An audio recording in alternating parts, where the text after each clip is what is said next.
People make ser and estar way too confusing. It's actually just one rule, and school taught you the wrong one. I'm Hamid, I speak 4 languages fluently, and I got fluent in Spanish 4 times faster than the average person in just 120 hours. In Spanish, there are 2 words for the verb to be. Okay, there's ser and estar. The verb to be is actually one of the most used words in English and Spanish. Words like is or are come from to be, right? If you say he is annoying, that comes from to be, right? If you were trying to tell someone to not be annoying, you would use the verb to be. You would say stop being annoying or don't be annoying. And so people get confused that the verb to be has 2 versions in Spanish. And that's because in school, you've learned that ser is for permanent things and estar is for temporary things.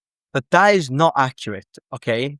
And it will actually do more bad for you than good. And so I want you to completely forget that, okay? Completely forget permanent and temporary, okay? That's not what it is. For example, being dead is a permanent thing, but in Spanish, it's actually using estar. It's está muerto or muerta. This is the actual rule, okay? Ser is for characteristics and estar is for states, okay? And this way of thinking is actually not only more accurate, but it's also linguistically proven. Okay. Or if you're just starting out, I'd highly recommend checking out the Speedy Spanish cheat sheets, which are all my cheat sheets to help you start learning Spanish with these frameworks. And you'll find it in the first link in the description. So in Spanish, a human being is un ser humano. Okay. The most characteristic description of human is that they're a human being. Right? And so there you can see why ser refers to characteristics. And estar, the word United States in Spanish is Estados Unidos, and estado is just a past tense of estar. And so that's why estar is for states. This makes sense because being dead is a state that you're in, right? It's not a characteristic, it's a state that you're in. And so simply just ask yourself, is it a characteristic or a state? That's the rule. If it's a characteristic, you'll use ser. If it's a state, you'll use estar. That's it, okay? And so what happens is here, this gives you a freedom in the language where one word could mean different things depending on if you use the verb to be from estar or from ser. So if you said es aburrido using ser, and aburrido is the word for bored or boring, that would mean that he's a boring person, right? Whereas if you said está aburrido, you're using estar, then it would mean that he's bored right now. He's in a state of boredom. And so even though you're using the same word, aburrido, you're getting a different meaning depending on if you're using ser and estar. And this gives you a freedom that English doesn't have. And so there are many examples of this, okay? If you said he, she, it, you formal is rich using ser for characteristics, that would mean he's rich at having a lot of money, like the characteristic of being a rich person. But if you use that estar, it would mean it's delicious, as in it's in the state of having richness, more so referring to taste, which is why it would mean delicious, for example. So there are some cases where different regions will disagree on what is a state or a characteristic.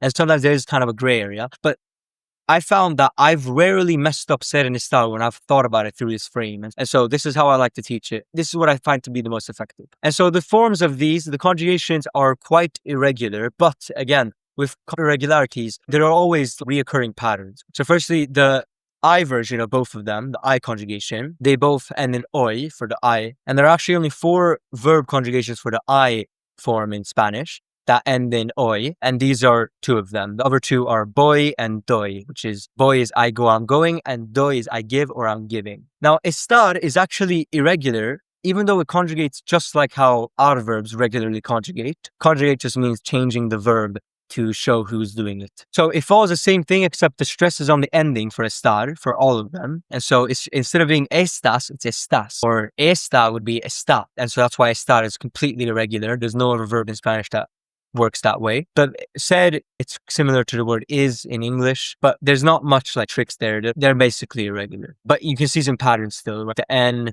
the mos. So there are some freebies in understanding these irregular verb conjugations. And so they're not fully irregular in the same way that something that's unpredictable would be. That's how this works. And so you can test this yourself with different examples. For the majority of the cases, thinking through its states and characteristics will almost always be correct. And if you were thinking about it for temporary and permanent, you might get it wrong. For example, if you said she's a doctor, if you're using the temporary versus the permanent framework, then she's a doctor, that would use estar, right? Because being a doctor is temporary, right? But if you thought about it through characteristics and states, you realize, wait, someone being a doctor is a characteristic of them, right? Because a profession, if you're introducing yourself, you would say, oh, I'm a doctor. It would be something that's included on like a list of characteristics, right? Imagine like on a video game, if you had like a card that showed your character on there, something that says like, oh, he's a doctor would be on that character card, wouldn't it? Because it's showing your characteristics, right? And that's why you would use ser to talk about professions, for example. So that's why this is so much better in my experience than the temporary and permanent sort of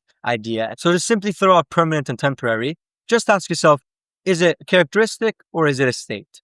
That's it. And it's linguistically proven. And so it doesn't make sense to teach it the other way. And the way I like to learn the conjugations for both of these is just simply real life exposure, just literally watching native Spanish content. And then every time I see a verb, I just search it up in SpanishDict.com, where you can see basically all the conjugations. That's a good way of repeating the verbs in a way that matches how much natives use those verbs. And so what ends up happening is you repeat the verbs that are used the most. If you want to learn Spanish using these methods and you want my help, then you can check the second link in the description to join my program.